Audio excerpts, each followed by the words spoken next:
कुछ दिन पहले ही दिल्ली के चुनाव रिजल्ट्स आए। मैं एनडीए को यहां पर बधाई देता हूं एक ऐतिहासिक जीत के लिए, और विपक्ष को भी बधाई देता हूं ऐतिहासिक हार के लिए। विपक्ष के लोग कहते थे कि एनडीए इस जन्म में राम मंदिर नहीं बना पाएगी, 370 कलम नहीं हटा पाएगी, और कुछ लोग कह रहे थे कि इस जन्म में मोदी जी तो आम आदमी पार्टी को कभी हरा नहीं पाएंगे। इस 10 साल में राम मंदिर भी बन गया, 370 भी हट गया, और इस दिल्ली में सरकार भी बन गई, और आप इस जन्म में ही यूनिफॉर्म सिविल कोड भी इस देश में आएगा। जो व्यक्ति अपने आप को पीएम इन वेटिंग समझते थे, नई दिल्ली की जनता ने उनका टिकट ही काट दिया, क्योंकि इस नई दिल्ली में इतने साल तक एक परिवार रहा। अपने घर में खाता खोलने के लिए उनको इतने सालों तक परिश्रम, वेटिंग, और आने वाले समय में और वेटिंग करना पड़ेगा। कुछ लोग ईवीएम पर सवाल उठा रहे हैं यहां पर कि फर्जी वोटर जोड़ दिए गए। मैं उनको बताना चाहूंगा, we gave people economic growth and people blessed us with electoral growth. इसलिए इतना पूर्ण बहुमत आज इस भारत में भी और महाराष्ट्र में भी हमें मिला, और आज दिल्ली में भी। पिछले 10 वर्षों में सिर्फ इकोनॉमिक इंडिकेटर्स ही नहीं, इलेक्टोरल इंडिकेटर्स पर भी हमने रिकॉर्ड स्थापित किए हैं। 2014 में एनडीए की सरकार सिर्फ 7 राज्यों में थी और कांग्रेस की सरकार 13 राज्यों में थी, लेकिन 2025 में आज एनडीए की सरकार 21 राज्यों में है और कांग्रेस की सरकार सिर्फ 4 राज्यों में बची है।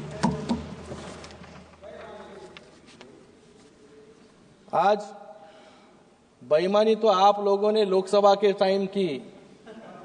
लोकसभा के टाइम आपने लोगों को फंसाने का काम किया, लोगों को आपने गुमराह किया, इसलिए कुछ वोट्स आप लोगों को मिले, लेकिन लोगों को जो है हमेशा आप गुमराह नहीं कर पाए। उसका नतीजा दिल्ली इलेक्शन हो, महाराष्ट्र इलेक्शन हो, आपको दिखाई दिया। माननीय और आने वाले सदस्य समय में शिंदे जी, आप इधर देख के उधर बोलिए, इधर देख के बोलिए, आज इधर देख के बोलिए, किसी को भी बोलिए आप। सुनिए, बैठ जाइए। यादव जी, बैठ जाइए। यादव जी बैठिए। यादव जी, अखिलेश जी बिठाइए उनको, अखिलेश बिठाइए। धन्यवाद। अवधेश जी, आज अवधेश जी आराम से बैठिए, आराम से बैठिए। आज हिंदी, अरे सुनिए यार, आज हिंदी हमने आपका सुना है, हमारा भी सुनिए। हम लोग ने देखो अखिलेश जी का पूरी चुपचाप बैठ के ध्यान से सुना। आप भी हमारा ध्यान से सुनिए। आप ध्यान लगा दीजिए। आज इंडी गठबंधन में क्रिकेट, आज इंडी गठबंधन एक क्रिकेट टीम की तरह है, जिसमें कांग्रेस नाम का एक बैट्समैन है जो हर एक को रन आउट करने के पीछे लगा है। जो हमारे प्रधानमंत्री बिल्कुल सत्य कहते थे कि कांग्रेस पार्टी नहीं परजीवी है, लेकिन मैं ये कहना चाहूंगा कि कांग्रेस पार्टी जो है भारतीय राजनीति का एक भस्मासुर है, जिसके ऊपर हाथ रख दे वो भस्म हो जाता है। उसका उदाहरण जो है हमारे महाराष्ट्र में है। महाराष्ट्र में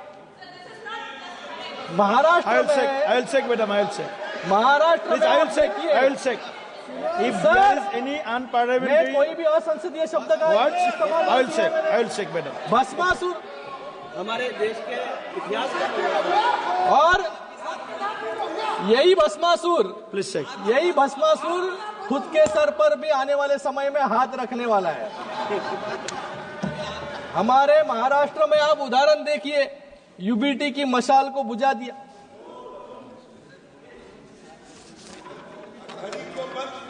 घड़ी को जो सबसे ज्यादा विधायक चुन के आते थे, आज उनकी परिस्थिति क्या हो गई है। और जिन्होंने हिंदुत्व छोड़ा, आइडियोलॉजी के साथ कॉम्प्रोमाइज किया, आज उनके साथ क्या परिस्थिति हो गई ये महाराष्ट्र में आके आप देख लीजिए।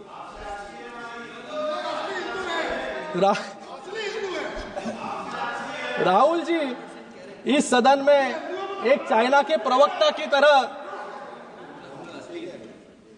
आज राहुल जी इस सदन में चाइना के प्रवक्ता की तरह लग रहे थे। उनकी अर्थव्यवस्था की उपलब्धियां बता रहे थे और मेक इन इंडिया को फेलियर बता रहे थे।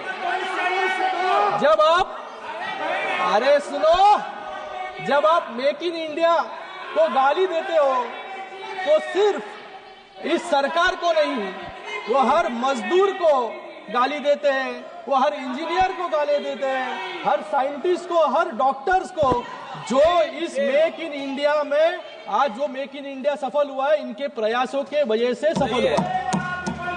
लेकिन जब उनके सामने भारत की उपलब्धियां राष्ट्रपति जी के एड्रेस के माध्यम से बताई जा रही थी तो वो कह रहे थे कि ये बोरिंग है। मुझे लगता है कि इससे ज्यादा अपमानजनक बात कोई नहीं होगी। उनको देश की माफी भी मांगनी होगी। मैं उनको, विपक्ष को कहना चाहूंगा, in Congress years, sir, in Congress years India was known as the third world country. Today it's soon becoming the third largest economy in the world. ये फर्क है हमारे शासन में और कांग्रेस के शासन में। जो लोग फेलियर की बात करते हैं, अब मैं उनके एक्सेप्शनल इकोनॉमिक परफॉर्मेंस, जहां जहां इनकी राज्य में सत्ता सरकारें बची है वहां पर इस कैसे परफॉर्म ये कर रहे हैं उसके बारे में कुछ बताना चाहूंगा। कर्नाटक में सरकार ने 5 गारंटी दिखाकर वोट लिए, लेकिन आज कर्नाटक को 48,000 करोड़ का उधार जो है लेना पड़ रहा है। दूसरा हिमाचल प्रदेश है। हिमाचल प्रदेश में 18 नवंबर 2024 को हिमाचल भवन की जब्ती के आदेश हाईकोर्ट ने दिए, क्योंकि कांग्रेस सरकार 150 करोड़ के हाइड्रो पावर परियोजना का भुगतान नहीं कर पाई। हिमाचल में कांग्रेस सरकार का हाल एक फ्यूजिटिव इकोनॉमिक ऑफेंडर वाला हो गया है, जिसकी प्रॉपर्टी अटैच करने की जरूरत पड़ गई है। और उधर हिमाचल सरकार में समोसा स्कैम पर सीआईडी इंक्वायरी चल रही है। समोसा स्कैम।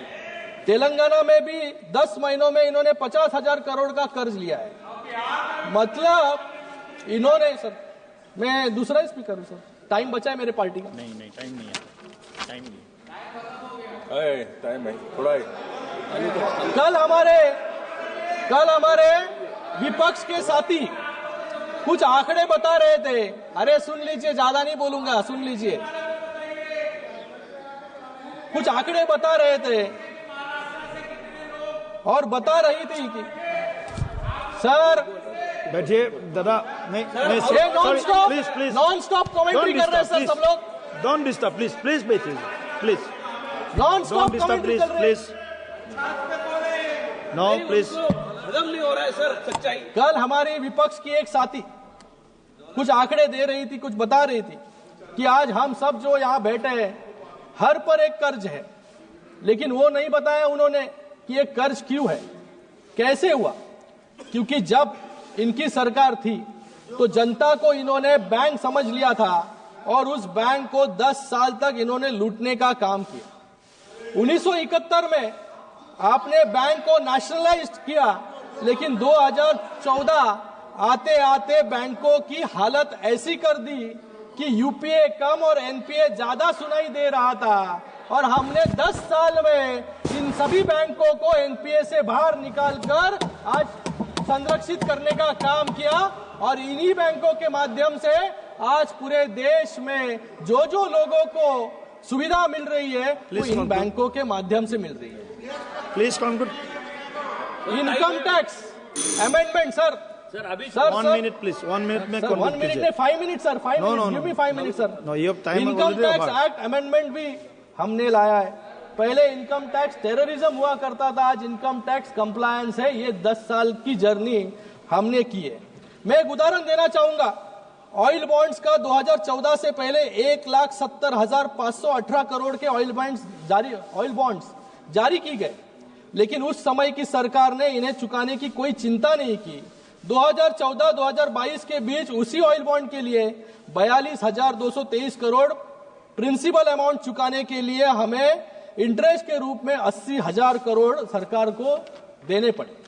2022 से 2026 के बीच 92,000 करोड़ और 22,000 करोड़ ब्याज के रूप में चुकाने पड़े। यानी कांग्रेस सरकार की दरियादिली का बिल आज आम आदमी यहां पर चुका रहा है। कांग्रेस ने इस देश के आम आदमी को, इस देश के किसान को कर्जदार बनाया और फिर बोलते हैं कि किसानों का कर्ज माफ करेंगे। मुझे लगता है कि किसानों की कर्ज माफी में भी इन्होंने घोटाला किया, क्योंकि कैग का एक रिपोर्ट था, इस सदन में रखा गया था कि in several cases ineligible farmers were given benefit while deserving ones were left out. और जब मतलब जिसको कर्ज देना था उसको कर्ज नहीं दिया। और जब अनुराग जी इनको स्कैमस्टर्स कहते हैं तो इनको दुख होता है। इन्होंने नैरो यूरिया और कॉटन बैग की बात यहां पर कल की। ये वो लोग हैं जिन्होंने कोरोना जैसी आपदा में भ्रष्टाचार का अवसर छोड़ा नहीं। इन्होंने बॉडी बैग, जो बॉडी बैग 600 रुपया में मिल रहा था, उसको 6,000 रुपया में खरीदने का काम इन्होंने किया। खिचड़ी में घोटाला करने का काम इन्होंने किया। CWG में रिकॉर्ड घोटाला करने का काम इन्होंने किया। और इनके खुद के मंत्री टैक्स रेवेन्यू बढ़ाने की जगह अपना रेवेन्यू बढ़ाने के लिए वसूली कर रहे थे और जेल में भी गए। इसको कोई ऑथेंटिकेशन की जरूरत नहीं है। ओके सिन्हा जी, प्लीज खत्म कराओ। लास्ट महाराष्ट्र की बात करूंगा, महाराष्ट्र की बात करूंगा सर। Time is our. इसलिए इस न्यायालय ने, देश की न्यायालय ने उनको आदेश दिया और जेल में भेजा। मैं यहां पर महाराष्ट्र की बात करूंगा सर। महाराष्ट्र को इस बजट में क्या मिला, ये पूछ रहे थे। मैं यहां पर कहूंगा कि इस बजट में महाराष्ट्र को क्या क्या मिला। महाराष्ट्र को 76,000 करोड़ वार्ड 1 पोर्ट के माध्यम से मिला है, जो 12 लाख रोजगार जो है हमारे महाराष्ट्र में निर्माण करेगा। टैक्स प्रोसीड्स के माध्यम से 90,000 करोड़ महाराष्ट्र को मिले। MYTP3 के प्रोजेक्ट्स के अंतर्गत 1400 करोड़ महाराष्ट्र को मिले। पुणे मेट्रो में 837 करोड़। उसी के बाद में Mumbai Ahmedabad high speed road 4,300 crore. Sir खत्म करो।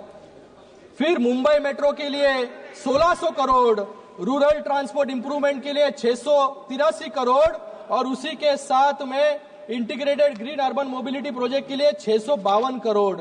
और रेलवे में तो सबसे ज्यादा फायदा महाराष्ट्र को हुआ है, 23,778 करोड़ सिर्फ रेलवे में हमें मिले। सर खत्म कराओ। लास्ट, आज गढ़चिरौली जैसे नक्सल अफेक्टेड एरिया में भी डेवलपमेंट की बात चल रही है। प्लीज हमारी डबल इंजन सरकार ने गढ़चिरौली जैसे नक्सल प्रभावित इलाके को भी देश की मुख्य धारा से जोड़ने और जिंदाल स्टील जैसे 1 लाख करोड़ का स्टील पावर प्लांट आज गढ़चिरौली में लग रहा है, जिससे हजारों लोगों को नौकरी मिलेगी। ये मैं इसके लिए तभी के हमारे गार्डन मिनिस्टर एकनाथ शिंदे जी और तब के हमारे मुख्यमंत्री एकनाथ शिंदे जी को खूब बहुत धन्यवाद देता हूं कि उन्होंने इसकी शुरुआत की और उसको आगे लेके जाने का काम आपके मुख्यमंत्री देवेंद्र फडणवीस जी यहाँ पर कर रहे हैं। मैं अपना भाषण कुछ पंक्तियों के साथ अभी खत्म हो गया आपका।